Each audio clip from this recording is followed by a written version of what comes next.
Primero, sobre algo que ocurrió hace muy pocos minutos. Se trató de la primera intervención que hace en medio de la guerra el presidente de Ucrania, Volodymyr Zelensky, con América Latina. Fue organizada por la Pontificia Universidad Católica de Chile y para analizarla estamos ya en contacto con nuestra queridísima Paz Zárate, con quien vamos a desmenuzar un poco lo que fue esta intervención, que también contó con algunas preguntas. Paz, ¿cómo estás?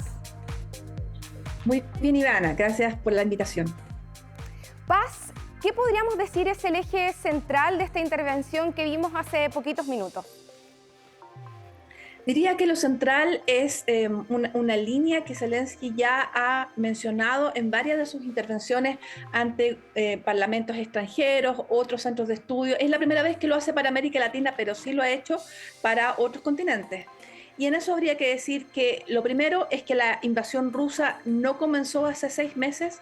Zelensky reitera que esto tiene 8 años, es decir, desde la invasión a Crimea. Reitera que Crimea es parte de Ucrania.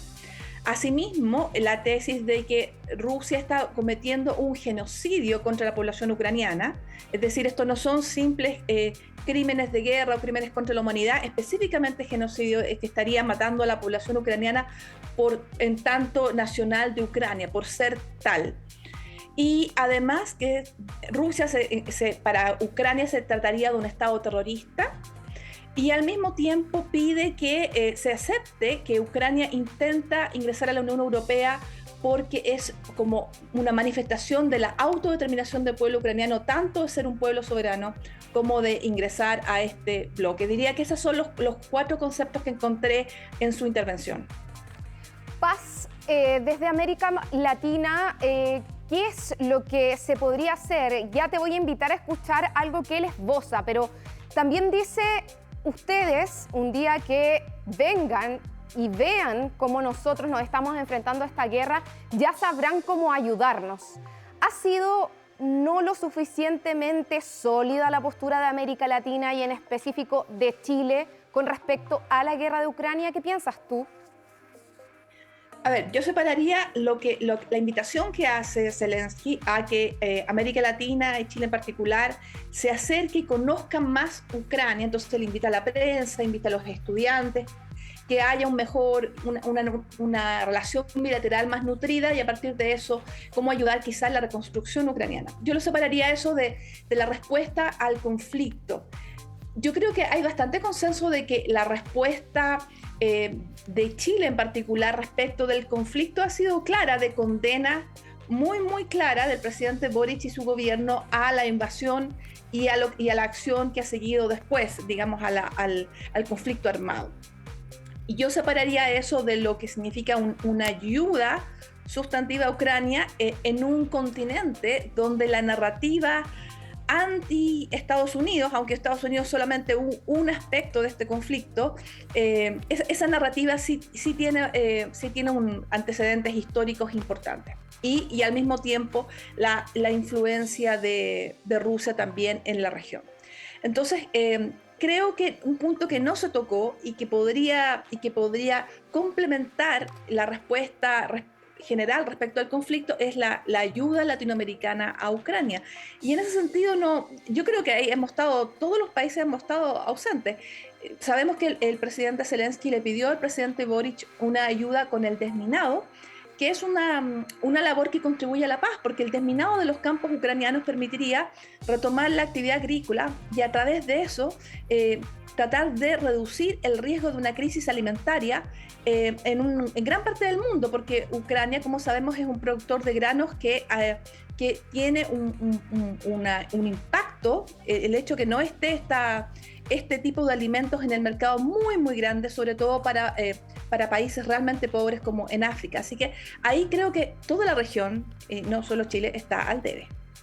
Paz, te quiero invitar a que escuchemos parte de las declaraciones que hizo Volodymyr Zelensky, enfocado específicamente en lo que él espera de América Latina y específicamente de Chile. Y volvemos a hablar de la situación actual que está viviendo sobre todo Crimea, un factor muy, muy importante en lo que va de esta guerra que ya vive el día 175. Escuchamos y volvemos.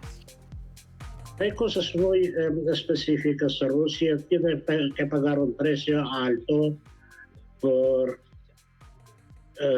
que no puede ser igual a nuestras pérdidas, porque se trata de la vida de la gente, pero Rusia tiene que entender que este precio será muy alto.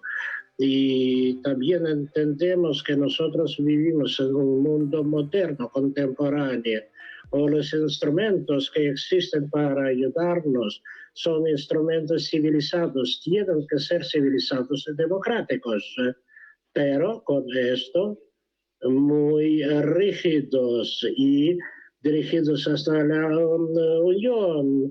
En primer lugar, se trata de política de sanciones, cesar cualquier comercio con ellos para que entiendan qué quiere decir la guerra, no dejar a ninguno que ayuden a evitar las sanciones, no dejar que esos turistas vengan a otros países.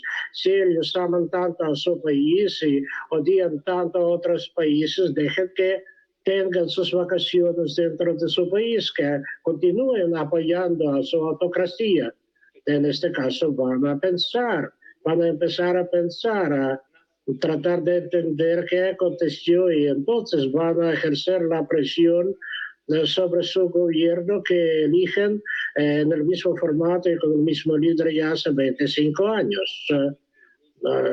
Su sociedad tiene que influir a su gobierno, no hay otro camino para hacerlos parar, porque si ellos continúan apoyo a la guerra, y claro que necesitamos su ayuda informática, ahora estoy comunicándome con ustedes y me alegro mucho de que tenga esta oportunidad, pero también tiene que entender que la Federación Rusa trata de prevenirnos en contactos con los países de América Latina y de África, porque Rusia tiene su influencia, traen de mantener ese bajo informático para los países de su continente. Esa ha sido su política de siempre. Entonces yo les agradezco mucho por esta oportunidad y yo les pido que compartan esa información con sus colegas. Y yo quiero invitar a los periodistas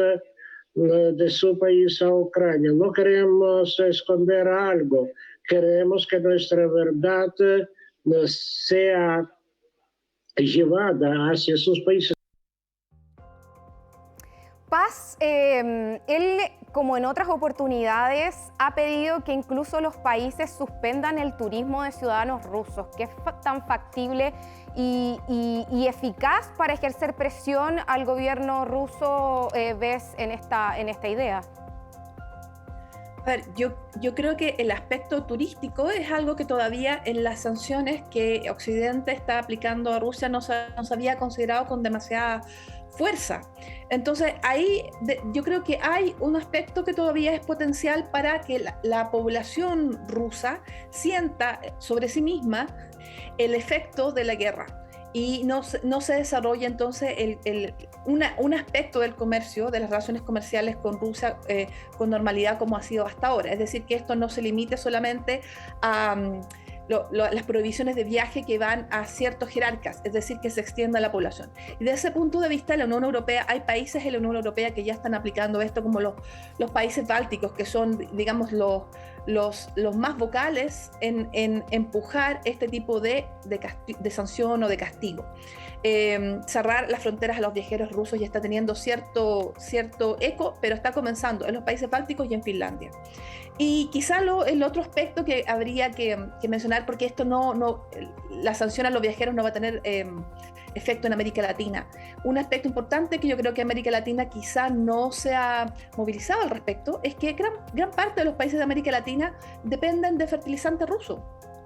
Y entonces, como sabemos, los fertilizantes son elementos claves para la estabilidad política y social porque están ligados a la posible crisis alimentaria.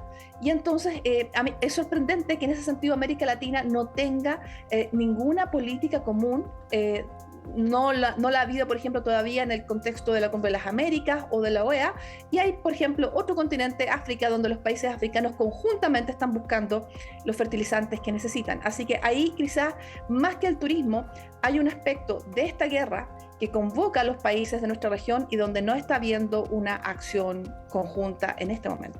Paz, y por último, conversar un poquito de la situación que está viviendo actualmente la guerra. Son más de 5 meses, ¿cierto?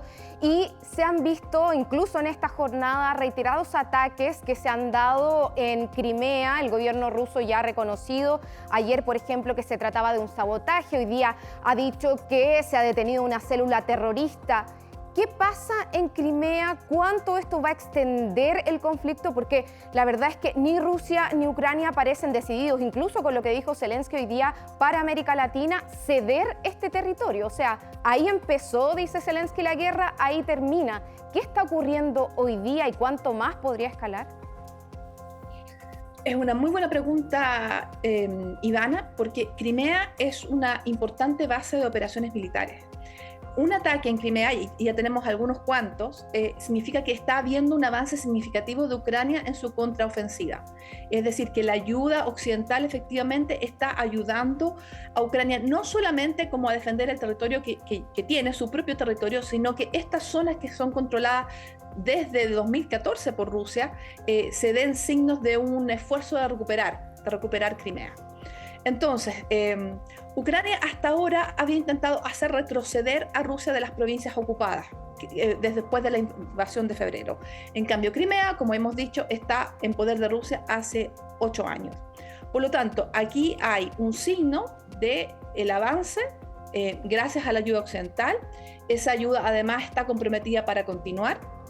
Y además de que existe una guerrilla en Crimea.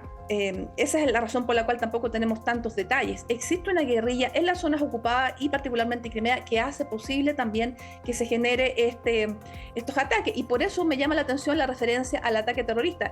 En realidad se refiere a esta guerrilla que se preveía que iba a ocurrir, que los propios habitantes de Crimea no están contentos con la ocupación rusa y están ayudando a su gobierno, el gobierno de Ucrania, a recuperar la zona, que además es tan importante y tan estratégica. Muchísimas gracias, Paz Zárate, por conversar una vez más con nosotros de este tema. Obviamente vamos a continuar el análisis con tu apoyo. Muchas gracias.